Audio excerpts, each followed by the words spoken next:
নমস্কার। আজকে আমি কলাইয়ের ডাল ভেজে বানাচ্ছি। এটা বাঙালরাই বেশি বানায়, বাংলাদেশের বাঙালরা যারা, আমরা পূর্ববঙ্গের যারা, তারাই বেশি বানায়। আর যারা মানে স্থানীয় যারা, তারা কাঁচা কলাইয়ের ডালটা বেশি পছন্দ করে। আর এটাকে করে কি, এরকম করে ভেজে তারপর সেদ্ধ করে, তো তাতে অনেক টাইম লাগে। তা আমি করব কি, এটাকে ভেজে নিয়েছি, ভেজে আবার এটাকে গুঁড়ো করব।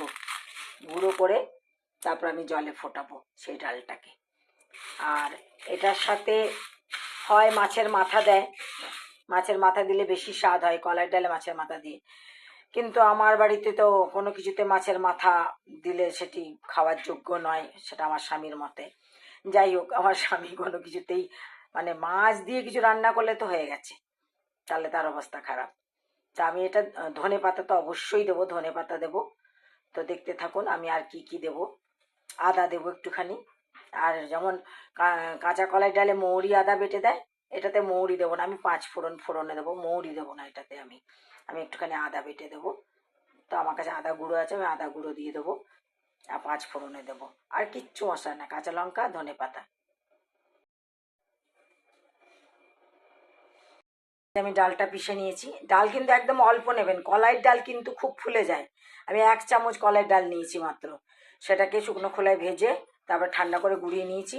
এবার এটাকে আমি একটু ঠান্ডা জল দিয়ে গুলে তারপর গরম জলে বসাবো। তার মধ্যে স্বাদ মতো নুন, হলুদ, আর অল্প একটুখানি, এই হাফ চামচেরও কম, এই চামচটা নয়, মানে এই চামচটার হাফ, এই চামচটার হাফ আমি আদা গুঁড়ো দিয়েছি। দিয়ে এবার এটাকে আমি ঠান্ডা জলে গুলে নিয়েছি। এবার এই যেখানে জল গরম হচ্ছে, আমি এই জলের সাথে আস্তে আস্তে মিশিয়ে দেবো। তারপরে কাঁচা লঙ্কা দেবো, আর ফোড়নে আমি 5 ফোড়ন দেবো, ধনে পাতা দেবো। আমি ঠান্ডা জলে গুলে তারপর গরম জলে ঢেলেছি। এবার এটাকে নাড়তে হবে, না নাড়লে কিন্তু নিচে লেগে যাবে। আর যদি আপনি কলাইয়ের ডালটা যে মানে গোটা কলাইয়ের ডালটা ভেজে গোটাটা কুকারে সেদ্ধ করে নিতে পারতেন, তাহলে আবার মানে কুকারে আবার সিটি দিতে হতো। এটা আমি করি কি, তাহলে কি খুব তাড়াতাড়ি হয়ে যায়। দাঁতের তলায় যে ডালের ভাঙা ভাঙা ডালগুলো পড়ে, দারুণ লাগে খেতে এটা। তো এবার আমি এটার মধ্যে 3-4টে কাঁচা লঙ্কা মেশাবো।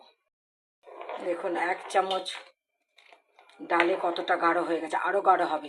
আমি এটাকে কম আঁচে বসিয়ে রেখেছি, কারণ বেশি আঁচে বসালে নিচে লেগে যাবে। কম আঁচে এটা ভালো করে ফুটতে থাকুক।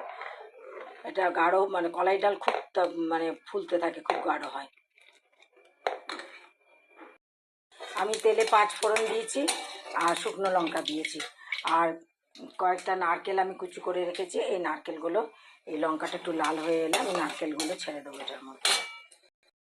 আমার ফোড়ন হয়ে গেছে, নারকেলও ভাজা হয়ে গেছে, বেশি লাল করবেন না নারকেলটা। এবার এটা আমি ডালের মধ্যে ঢেলে দেবো। ডালে ফোড়ন দিয়ে দিয়েছি, নারকেল, 5 ফোড়ন আর শুকনো লঙ্কা, আর এই ধনে পাতাটা মিশিয়ে দিলাম। আপনারা ইচ্ছা করলে মাছের মাথা দিয়েও করতে পারেন, মাছের মাথা দিয়ে করলে বেশি স্বাদ হবে। কিন্তু আমার বাড়িতে তো মাছের মাথা দিয়ে কোনো ডাল হবেই না, বিশেষ করে ডাল।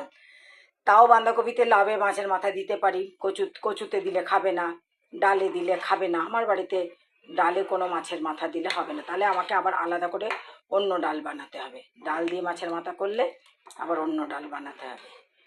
তো মাছের মাথা দিয়ে আপনারা, এটা মাছের মাথা দিয়ে বেশি স্বাদ লাগবে। তো আর আমাদের পূর্ববঙ্গেতে তো সব কিছুতেই নারকেল, তো নারকেল ফোড়ন দিলাম। আর আদা পাউডার দিয়েছি।